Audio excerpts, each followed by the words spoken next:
Bienvenue à Ose ton monde avec une nouvelle entrevue et cette fois-ci c'est avec Raphaël Liodra que j'ai rencontré d'une manière assez inattendue sur un parking de Saint-Céré grâce à ma voiture et à la phrase qu'il avait écrite sur ma voiture. Et donc bonjour Raphaël. Bonjour Corinne. Bienvenue sur cette chaîne Ose ton monde. Je suis ravie de t'accueillir. Je suis ravi d'être là. Alors, Raphaël, toi, tu as osé ou démarré quelque chose d'assez assez particulier, puisqu'il s'agit en fait d'une course de la liberté et qui a commencé après le confinement, si j'ai bien compris. Oui, c'est ça. Donc, lorsqu'il y a eu toutes les mesures liberticides, moi, je me suis fortement engagé et j'ai monté la première édition de la course de la liberté en février 2022. Donc, le principe, c'est que je cours une trentaine de kilomètres par jour sur 4 semaines avec un flambeau pour incarner le mythe de Prométhée, qui est le mythe fondateur de notre mode de civilisation grecque, et aussi le mythe du libre arbitre et de la révolte. Et donc, c'était pour défendre nos droits et rencontrer les gens, créer du lien dans ces périodes assez malheureuses. Ok. Donc, en fait, qu'est-ce qui s'est passé en toi pour que tout à coup, tu aies envie de démarrer sa vie, que cette idée, elle émerge de toi? Qu'est-ce qui s'est passé? Alors, du coup, moi, je suis passionné de mythologie et de philosophie. Donc, comme je disais, le mythe de Prométhée, c'est le plus important dans la mythologie grecque. Et puis, on est dans un mode de société grecque. Et en plus de ça, mon courant philosophique est celui de l'absurde, qui a été établi par Albert Camus dans le mythe de Sisyphe. Et pour les hommes absurdes, Prométhée, c'est notre prophète, en fait. Donc, comme je disais, c'est à la fois le libre arbitre, l'orgueil, la révolte, l'humain et tout son lien. Donc, pour moi, en fait, l'idée m'est venue assez spontanément, assez naturellement. De toute façon, je suis déjà sportif de haut niveau à la base. Moi, je suis boxeur professionnel. Et lorsque, du coup, j'étais sur toutes les manifs depuis le pass vaccinal, j'ai rencontré un peu tout le monde dans la région où j'étais. Il y a beaucoup de marches qui s'organisaient. Et quand il y a un type qui est monté de là où j'étais, donc de Lourdes jusqu'à Paris en marchant 25 km par jour pour les victimes des vaccins et en dormant chez l'habitant, je lui avais dit spontanément, à la légère, si je te rejoins, moi, je prendrais un flambeau et je courrais devant comme Prométhée. Donc, sa marche s'était mal déroulée et quand il était revenu, on en a reparlé et on l'a monté assez rapidement, finalement en 2 semaines, donc en février 2022, la première édition de la course de la liberté. Ok, avec ce gars, du coup. Avec Avec ce Oui, gars en ouais, question? c'est ça, avec Mickaël, tout à fait, oui. D'accord. Donc, c'est lui qui t'a inspiré en quelque sorte, tout à coup, ça a été le déclic. Ouais, du coup, la course de la liberté est née de notre rencontre, ouais. Parce que moi, du coup, vu que je vis, comme tu disais, de façon assez alternative, j'ai plus de papier, de téléphone ou de carte bancaire depuis des années. Donc, la course de la liberté était possible grâce à notre rencontre. Lui, il avait les réseaux, les contacts, et moi, du coup, j'avais l'idée et les jambes. Ok. Et du coup, c'est quoi le concept un peu? Tu cours pendant Voilà, un c'est mois, ça. c'est ça? Donc, je cours, ouais, c'est ça. C'est des éditions qui durent 4 semaines. Ouais. Et donc, je cours une trentaine de kilomètres par jour.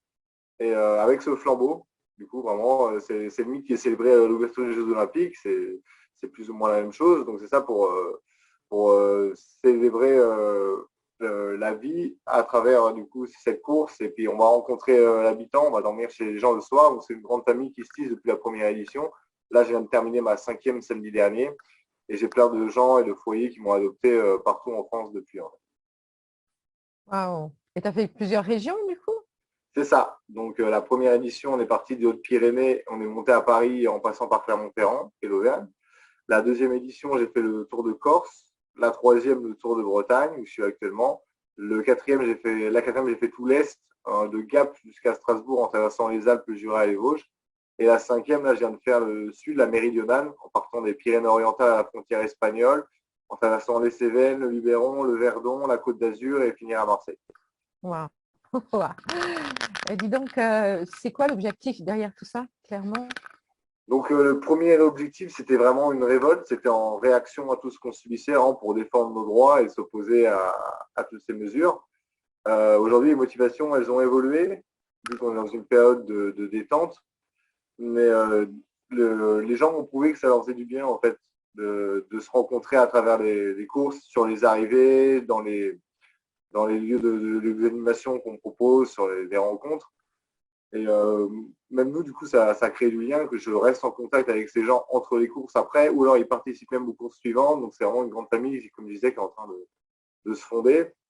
Donc c'est quand même très puissant. Et les gens, oui, comme je disais, ils se sentent défendus, ils se sentent compris, ils se rencontrent les uns les autres. Donc ça leur fait du bien. Après, mon modèle qui est qui est fort à tous les niveaux dans le sport, dans son mode de vie, dans sa philosophie, ça peut les inspirer aussi. Et, et bon, après, moi, j'espère changer le monde. Du coup, j'en profite pour promouvoir mes valeurs d'anarchisme et de véganisme, d'autonomie, d'épanouissement, de puissance du vivant à travers la course. Donc aujourd'hui, c'est beaucoup de choses. Voilà, la première motivation, c'est évidemment de défendre nos droits et la liberté. Et aujourd'hui, du coup, c'est aussi de fonder une famille, de créer du lien et de changer le monde à ma manière. Yes, de l'action. Oui. C'est-à-dire qu'à partir de tes valeurs, voilà, tu as décidé de vraiment passer à l'action et d'essayer d'inspirer d'autres gens, en fait. Tu as envie d'inspirer et quelque part, moi, j'aimerais bien que tu te définisses un peu ce que tu vois, ce que c'est pour toi la liberté. Ok, donc oui, la liberté, du coup, c'est très simple. Hein, c'est faire ce qu'on veut, mais après, il ne faut pas l'entendre de façon puérile. En philosophie, du coup, la volonté, c'est ce qui émane de la pensée, donc notre fameux logos, qui est aussi symbolisé par la flamme dans le mythe de Prométhée, ce qui définit l'humanité, ce qui le distingue des autres espèces. Donc, ouais, faire ce qu'on veut, ça émane de la volonté et de la pensée. C'est pas ce dont on a envie, c'est pas répondre à nos pulsions égoïstes, à nos instincts animaux. Ouais, ça nécessite une certaine conscience, une bienveillance, un certain niveau d'établissement de l'individu, une autonomie, une responsabilité. Donc ouais, c'est évidemment ça, et c'est ça que je prône en fait avec l'anarchisme aussi, donc l'absence d'institutions, qu'on se gouverne nous-mêmes. Donc oui, c'est toutes ces libertés qui ont été vraiment violemment bafouées depuis le début de la pandémie. Est-ce que tu crois que le niveau de conscience actuel des gens permet cette liberté totale? Bah, en fait, moi, aujourd'hui, je suis nietzschéen. Donc, avec Nietzsche, son courant philosophique, c'est le monisme, du grec monos, seul. Donc, que les corps à l'esprit, la matière, les esprits ne font qu'un. Et c'est aussi, du coup, que bah, pouvoir et vouloir ne font qu'un. Donc, si les gens en étaient capables, ils le feraient tout simplement. Donc, malheureusement, non. Mais c'est ce que j'aimerais, c'est du coup ce à quoi j'œuvre. J'essaie de montrer aux gens que c'est possible et j'essaie de les entraîner dans cette direction en tout cas. Ok, ok. C'est-à-dire que ton action, voilà, c'est vraiment pour les inspirer vers ça, vers cette compréhension du fait qu'ils ont la possibilité de retrouver cette liberté. Voilà, oui, comme je disais, c'est pour promouvoir mes valeurs, essayer de changer le monde dans la direction que je désire, évidemment. C'est vrai que quand on discute avec les gens, certaines personnes n'ont pas forcément conscience du fait qu'on est dans un mode d'esclavagisme quelque part depuis très très longtemps. Oui, Et bien que sûr. la manière de travailler et de donner notre énergie 24, enfin pas 24 sur 24, mais 8 heures par jour toute l'année, c'est une sorte d'esclavage. Ouais, mais les gens, je pense, en prennent de plus en plus conscience quand même. Il y a la servitude volontaire d'Étienne de la Boétie qui est quand même de plus en plus citée. Donc, il y a quand même un certain éveil qui se déroule à ce niveau-là. Ouais. Mais après, les gens n'osent pas forcément parce que dans la théorie, tout le monde est d'accord avec moi, tout le monde, du coup, trouve génial ce que je fais, etc., ma façon de vivre. Mais après, personne n'a forcément le courage de l'appliquer. Donc ça, je montre par mon exemple que c'est possible et j'essaie d'inspirer les gens. Et donc, il y a quand même souvent des changements qui se provoquent chez les gens qui m'ont rencontré. Donc, chacun à leur niveau. Donc, certains se remettent au sport, d'autres tendent vers le véganisme ou d'une manière générale, osent plus être eux-mêmes. C'est ça qui me touche le plus souvent. C'est que du coup, les gens, ce qui ressort, ce qu'ils me disent, c'est qu'ils voilà, ils sont inspirés, ils trouvent génial la façon que j'incarne d'être vraiment pleinement moi-même et que c'est ça qui les inspire. Donc, ils osent plus s'exprimer et puis se réaliser. Et comment est-ce que tu fais pour vivre du coup dans cette expérience-là? Puisque voilà, tu vis quand tu cours, c'est les gens qui t'accueillent, qui t'hébergent et te nourrissent, je pense. Mais comment Oui. ça se passe dans le reste du temps? Alors, du coup, avant la course, bah, j'étais dehors depuis plusieurs années. J'ai fait beaucoup de woofing et de chantier participatif. Donc, voilà, j'étais logé, nourri contre ma force de travail. Et sinon, vu que je suis champion de boxe thaï, voilà, je donne des cours à prix libre. Ah, ok, ok. Mm. Voilà, et donc vu que je suis dehors, que je me baigne dans les milieux naturels toute l'année et que je fais ma lessive à la main, j'ai besoin d'un petit peu pour manger, donc j'arrive à me débrouiller avec très peu. Ok, super. Donc, tu essayes d'incarner complètement, en fait, le plus possible ce que tu as comme valeur. Hein. C'est Tout à ton fait. objectif, en fait. Voilà, tout à fait. Oui. Et c'est souvent du coup, ce qui marque le plus les gens. Voilà, c'est cette Ouais. intégrité, le fait qu'il n'y ait pas de décalage entre les paroles et les actes. Et ce qui était intéressant, lorsque j'ai pris contact avec toi, tu me disais que ta famille, voilà, les cousines, les sœurs, les parents, tout le monde était un peu partie prenante de l'aventure. Ça veut dire que quelque part, toute ta famille est consciente de tout ça? Parce que ça Alors du a été coup, beaucoup de problèmes justement pendant le confinement. Beaucoup de familles on sont rentrées en friction parce qu'on n'avait pas tous les mêmes idées. Et chez toi, ça alors, marche. bah, en fait, ce qu'il faut comprendre, c'est que du coup, quand je parle de ma famille, c'est ma famille de cœur qui s'est formée avec les courses de la liberté. C'est Ah, que ok. ouais, non, je m'entends pas avec ma famille de sang et je suis parti à 18 ans de chez ma mère et j'ai tracé ma route. Donc, D'accord. ouais, la famille de cœur, c'est des gens soit qui m'ont accueilli, soit qui ont pris part d'une manière ou d'une autre aux courses. Et Hmm. donc, voilà, ma petite maman du Lot, c'était une autre de la première course qui m'avait soigné quand j'étais blessé au tendon d'Achille lors de la première course et que je courais en boitant depuis 8 jours. Waouh. Ensuite, je suis repassé la voir entre les courses et sur la troisième, elle a participé à la course de Bretagne et m'a rejoint plusieurs fois. Et là, aujourd'hui, par exemple, mon équipe, sur la cinquième course qui vient juste de s'achever, bah, c'est des gens que j'ai rencontrés sur la fin de la quatrième course et qui avaient participé à l'organisation de la course l'orientale, qui était surtout vers l'arrivée en Alsace, vers Strasbourg. Donc, tu t'es reconstitué une famille. C'est ça, et je continue activement. C'est toujours en cours. Hmm. Magnifique. Je trouve ça assez chouette. Moi, je pensais que c'était toute ta famille. Je me disais, waouh, c'est tellement étonnant vu voilà, toutes les scissions de famille que cette situation a créées. Je me dis, voilà, c'est un chouette exemple. Ouais, Mais non, bah du coup, c'est aussi en rapport avec tout mon personnage, voilà, que je suis vraiment un esprit libre et enfin, la liberté, c'est mon essence la plus profonde. Et donc, ce qui importe dans la vie, pour moi, c'est nos choix. Mais il y a des croyances aujourd'hui métaphysiques qui disent qu'on a choisi de se réincarner dans telle hmm, vie, dans telle famille, etc. Moi, la métaphysique, je m'en occupe pas, je suis agnostique. Et donc, à l'image de Nietzsche, qui est vraiment mon grand philosophe, voilà, je rejette les arrière-mondes pour se concentrer sur ici et maintenant. Et donc, moi, ce que j'estime important, c'est les choix que j'ai faits dans cette vie-là avec ma conscience à moi. Donc, c'est ça qui détermine mon individu aujourd'hui. Donc, voilà, ce qui est important pour moi, c'est nos choix. Et donc, voilà, aujourd'hui, ma famille, c'est les gens que je choisis. ok, belle définition. Pourquoi pas? Après tout, tout est possible dans ce monde. Ce sont nos choix qui importent effectivement. Et tu dis donc que tu vis sans papier, que Oui, tu n'as plus de carte d'identité, plus oui. de.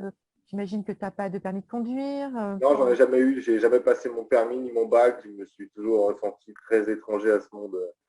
Ok. Étranger à ce monde. Comment tu fais pour vivre sans ces papiers? Bah, du coup, voilà, quand j'ai eu 18 ans et que je suis parti chez ma mère, j'ai été boxeur. Donc j'ai vécu surtout avec la boxe. Après, ouais, j'ai vécu un peu de petits boulots parfois. Et, puis l'enseignement aussi, j'ai fait 6 mois sur Shanghai. J'étais dans un club de MMA, donc le Mixed Martial Arts, et j'enseignais le Muay Thai là-bas. Et depuis mon retour, voilà, en 2018, je suis parti en cure de nature parce que Shanghai, ça a été difficile pour un amoureux de la nature. Donc je suis parti en cure de nature, à l'aventure, comme je disais, woofing, chantier participatif, cours de Muay Thai à prix libre. Et aujourd'hui, je vis avec les courses de la liberté. Ok. Mais je veux dire que du coup, tu n'as pas t'as besoin de. Je pense à la Sécu, par exemple, Bah, pour je se connais bien soigner. Est-ce les. que tu trouves une manière de te soigner tout seul?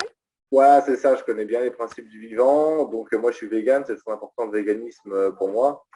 Et donc le fait de faire du sport, de manger surtout des fruits et des légumes, je pratique régulièrement le jeûne, je me baigne dans les milieux naturels toute l'année, je suis tout le temps dehors.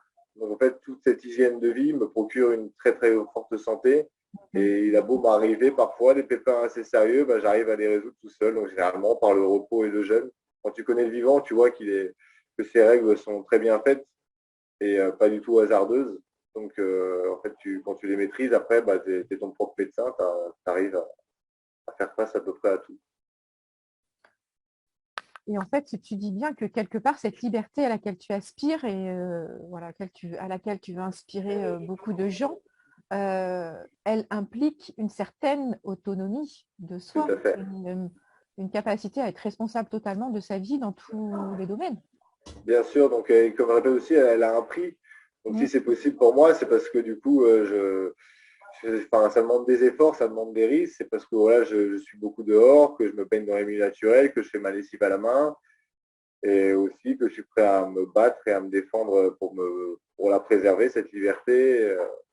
Et donc c'est aussi ce qui m'a permis de respecter aucune mesure en fait. C'était que du coup, avec les forces de l'ordre, quand j'ai rencontré et que j'avais pas de masque ou que j'étais dehors pendant un couvre-feu ou un confinement, du coup, moi, j'étais prêt à aller jusqu'au bout et à défendre mes valeurs, du coup, au prix de ma vie. Et donc, c'est aussi, du coup, ce qui les a dissuadés, et puis, enfin, qui m'ont juste mis des amendes, ou des fois même pas, pour, que je leur disais qu'ils ne seront pas réglés. Et Mm. donc voilà, comme je dis, ça a un prix, cette liberté, cette autonomie, ça demande un engagement plein et une connexion avec la nature, des efforts. Mm, ouais, tout à fait. Tout à fait. On ne peut pas dire non plus que tu vis sans argent, parce que voilà, tu vis aussi d'un certain échange dans tes Oui, cours qui te permettent aussi bien d'acheter à sûr, bien manger ou sûr. Et même, de... même pendant les courses, en fait, du coup, les gens nous donnent du coup librement. Et donc, c'est comme Mhm. ça qu'on fait les courses. Enfin, donc oui, non, aujourd'hui, je ne vis pas sans argent, mais je vis, en fait, du coup, c'est dans un rapport immédiat à l'autre. Oui. C'est sans passer par les institutions, en fait. Mm. Et voilà, et sans revenus. C'est du coup, ce que je veux, c'est, enfin, moi, je ne prends certainement pas l'autarcie, mais du coup, l'autonomie, c'est basé sur une complémentarité, sur des échanges avec l'autre. Mais voilà, sans médias, sans qu'il y ait personne entre nous et l'autre, sans qu'il y ait d'institutions au-dessus de nous, c'est l'anarchisme tel que je le prône et tel que je l'incarne depuis des années, dans la complémentarité, dans l'échange horizontal. Mhm. Oui, parce que l'interdépendance De toute est façon, on y est obligatoire tous. dans ce monde. On est Oui, c'est tous ça, d'une reliés. façon ou d'une autre, on y est tous, de toute façon. Mm.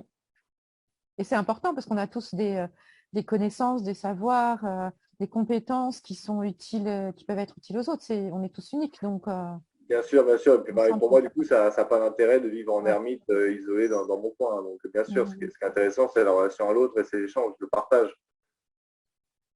Et dans tout ça, est-ce que tu peux redéfinir ce que c'est que l'anarchie pour les gens qui nous écoutent? Voilà, donc l'anarchisme, donc j'aime beaucoup l'étymologie, moi.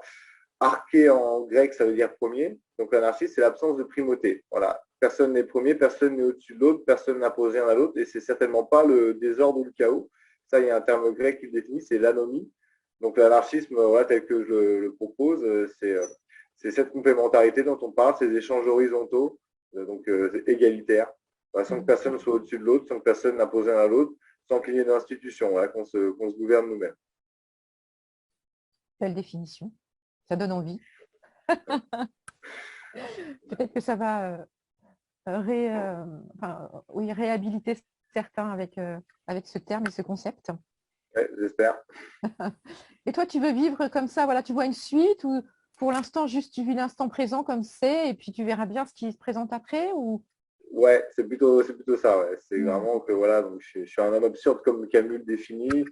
On vit l'instant présent, on brûle de toutes nos forces et puis on verra après. Donc voilà, l'exemple qui est donné, c'est celui de Sisyphe qui pousse sa pierre au sommet de la montagne qui retombe indéfiniment. C'est un mythe qui illustre aussi la condition humaine quelque part. Et, donc voilà, on fait de notre mieux et puis tant pis si ça aboutit pas. Hein, de toute façon, si on prend du recul, si on relativise, au final, on reviendra tous à la Terre. Notre existence, elle est éphémère, donc on verra. Mais du coup, mon sentiment a changé, comme j'expliquais, surtout à partir de la troisième course, en fait, où les gens m'ont prouvé que mon action avait une portée, une utilité quand même, et que ça faisait vraiment du bien aux gens. Donc c'est pour ça que je continue aujourd'hui. Hmm.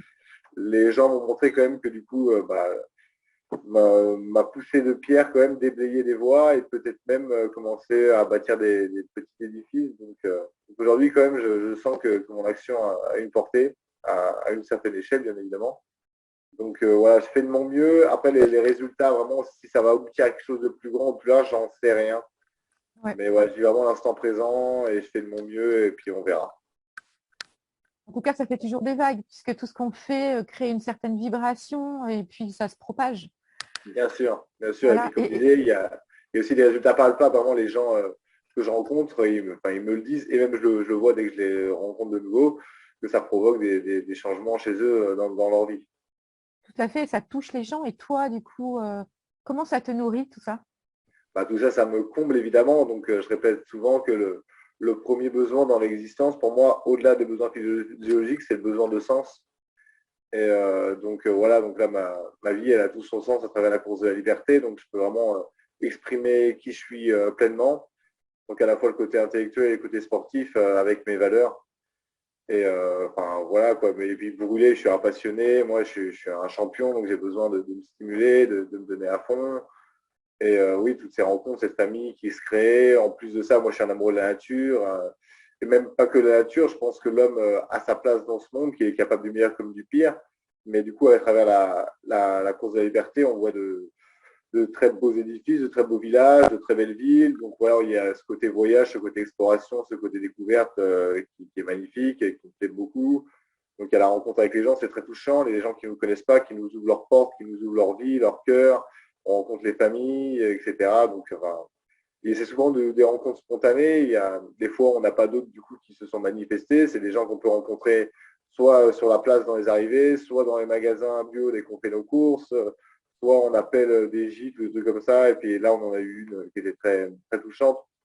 Des gens qui mettaient des gîtes à louer, on les appelle et dès qu'on explique ce qu'on fait, ils disent bon, bah, venez directement à la maison. Et puis, du coup, Super. gracieusement, enfin, et puis après, enfin, voilà. Donc, et la dame qui me dit dès qu'on se quitte, bah écoute, si toi ça te dit de repasser dans le coin, moi je veux bien être une nouvelle tata. Donc c'est magnifique. Ah, excellent. La famille s'agrandit à fond, C'est quoi. ça, c'est ça. Ouais, c'est magnifique, hein. C'est vraiment magnifique. Et du coup, donc toi, tu te sens porté par ça, tu te sens nourri. Et Complètement. est-ce que tu as la sensation que depuis que tu as commencé, ça fait bouger quelque chose en toi, que ça évolue, fait évoluer des choses, des compréhensions, des prises de conscience? Alors, plus ou moins, après, j'estime quand même être déjà bien établi dans mon être depuis un certain temps. Et du coup, là, c'est une réalisation, c'est un accomplissement, c'est un passage à l'acte, en fait, Mhm. concrétisation. Après, on évolue toujours, évidemment, dans notre compréhension des choses, du monde, de l'humain et tout ça, dans le temps qu'on vit. Mais les fondements, quand même, étaient déjà bien établis. Donc, à ce niveau-là, ça ne me change pas forcément trop en profondeur. Et Et le fait de ouais, passer à l'action? ouais, c'est plutôt, ouais, c'est vraiment, c'est plein de choses qui étaient latentes, donc comme si je me préparais pour ça depuis des années. Et là, Ok. maintenant, ça y est, je suis prêt aussi bien, enfin, à tous les niveaux de mon être, dans ma tête, dans mon corps, et je peux, du coup, toutes mes valeurs, les appliquer et les faire connaître au monde, du coup. Voilà, c'est aussi Hmm. une amie qui m'avait parlé de consécration avec ça, quoi, parce que du coup, c'est vrai que les dernières années, les années qui ont précédé ont été difficiles. Depuis Ok. le début du Covid, si on voulait vivre libre, comme je le faisais, sans jamais mettre un masque, sans respecter leurs Hmm. mesures. Ouais, il y avait un côté quand même très rude. Et voilà, j'ai passé pas mal de temps dehors, des fois avec le porte-monnaie littéralement vide, vu que j'ai aucun revenu. Lorsque j'ai le porte-monnaie vide, ben, il n'y a pas moyen de tricher, il y a rien, c'est comme ça. Hmm. Donc voilà, il y a eu des phases difficiles. Et là, du coup, avec la course, ben, il y a une grande reconnaissance des gens. Donc voilà, ouais, c'est un peu une consécration et puis un retour des choses qui me nourrit et qui me comble à tous les niveaux. Ben oui, toute cette équipe, toute cette nouvelle famille là qui t'entoure, qui doit aussi voilà, t'accompagner et te faire aussi prendre conscience de certaines choses. Les relations avec les uns les autres, j'imagine que ça propulse. Oui, bien sûr, bah, comme je disais, c'est pour ça que je vis. Ouais. Et oui, au-delà de ça, il y a vraiment eu, particulièrement sur cette cinquième édition, il y a vraiment eu une reconnaissance des gens qui m'a beaucoup touché, que limite, des fois, les gens sont honorés de nous recevoir, d'allumer le flambeau, de prendre part à Mm. la course. Et, enfin, voilà, enfin, pour moi, c'était assez désarçonnant, quoi. Donc, ouais, il y a vraiment une reconnaissance du coup de mon être et de mes valeurs, voilà, qui fait du bien aussi après avoir passé des années Bien difficiles sûr. dehors, voilà, ignorés de tous et dans des conditions tout simplement ouais, rudes. Hein. Donc il y avait Mm. vraiment une reconnaissance et puis un sens créer du lien ou une famille. Donc voilà, encore une fois, ça me comble à tous les niveaux. Et du coup, le prochain projet, en tout cas la prochaine étape que tu envisages, c'est pour bientôt? Et où? Alors ça, du coup, il n'y a rien d'établi, Ok. mais là, je pense, ouais, encore une fois, forcer le destin, c'est assez dans mes habitudes. J'aimerais bien enchaîner rapidement sur la sixième, donc la sixième édition de la course de la liberté, peut-être de mi-mai à mi-juin, et suivre le cours de la Loire, pour partir pas trop loin de la source. Ensuite, du coup, remonter, ça traverse la France de l'intérieur et beaucoup de grandes villes, de grands lieux, des châteaux et tout ça, pour terminer à Nantes mi-juin. Mais là, comme d'habitude, j'ai encore, enfin, j'ai pas forcément de gens disponibles ou d'équipe, tout ça, mais après, je connais pas mal de monde maintenant, on peut faire tourner sur les réseaux, donc si j'y mets assez de volonté, de décision, d'intention, bah, ça peut quand même se faire. Donc là, c'est à voir. C'est vrai que là, je viens à peine de sortir à la tête de l'eau depuis que la course s'est terminée samedi. J'ai beaucoup bougé. Je suis aujourd'hui en Bretagne et je ne me suis pas encore trop posé. Mais j'aimerais enchaîner assez rapidement. Entre les deux courses précédentes, il y avait eu plus de temps de battement.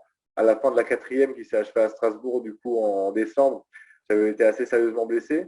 Donc il y a eu trois, il y a eu 3 bons mois de repos entre les deux. Et là, du coup, j'aimerais que je me sens mieux, que je me suis rétabli. J'aimerais enchaîner plus vite. Donc là, il y aurait qu'un mois et demi entre les deux, si jamais la course sixième se fait comme j'espère mi-mai. Ok, super. Ben, tu nous tiendras au courant. Oui, On va mettre les informations, les coordonnées sous la vidéo pour que les gens oui. puissent se connecter, voilà, s'ils sont intéressés. Et voilà, est-ce qu'il y a quelque chose que tu voudrais ajouter ou qu'on n'a pas dit et qui serait important? Bah, des choses à dire. Moi, j'en ai un sacré paquet parce que voilà, je suis quelqu'un aussi qui a beaucoup étudié. Donc, Carl Gustav Jung, c'est vraiment mon grand maître à penser. Après, j'aime beaucoup Goethe, évidemment Nietzsche, Platon, Camus. Le véganisme qui est très important pour moi, donc c'est un peu comme Mm. anarchiste, c'est quelque chose qui est souvent décrié, mal vu, mal compris. Donc la définition simple du véganisme, en fait, c'est le refus de l'exploitation animale. C'est qu'on veut que les animaux soient libres, donc à cause de la liberté, évidemment, le véganisme il y a une grande place. Donc les gens au début, ça peut un peu les chambouler, ils sont inquiétés, bah, mais qu'est-ce qu'on va faire à manger dès qu'on le reçoit, etc. Et en fait, ils se rendent compte que c'est très simple. Et voilà que Mm. vous savez, moi, je mange surtout des fruits et des légumes. Mhm. Et que, voilà, et comme j'explique en plus aujourd'hui, c'est qu'on a le choix, je ne crache pas sur le passé. L'être humain a sûrement eu besoin de manger des animaux ou de consommer leurs produits pour survivre. Moi, ce qui m'intéresse, c'est le présent. Et donc, ce choix qui est très important, qui distingue l'homme, ce fameux logos, justement, qu'on défend à travers la course, ce libre arbitre, fait que nous, on est omnivores et qu'on s'adapte. Et qu'aujourd'hui, c'est prouvé que les véganes se portent mieux que les omnivores. Et je l'incarne avec la course parce que du coup, en plus de courir, je fais mes pompes sur 2 doigts comme Bruce Lee. Donc, il y a plein de choses. Waouh! Je leur montre voilà, je leur montre vraiment que la vigueur, que je me baigne dans, quelle que soit la température de l'eau ou extérieure toute l'année en milieu naturel. Donc, je leur montre vraiment que c'est une grande réjouissance du vivant et que c'est plus simple et que c'est plus avantageux à tous les niveaux en fait, de vivre de fruits et de légumes majoritairement. Mhm. Donc voilà, il y a toute cette défense du véganisme aussi qui est importante pour moi. Donc c'est pas un régime alimentaire. Chacun peut manger cuit, cru, gras, sucré, salé, comme il veut.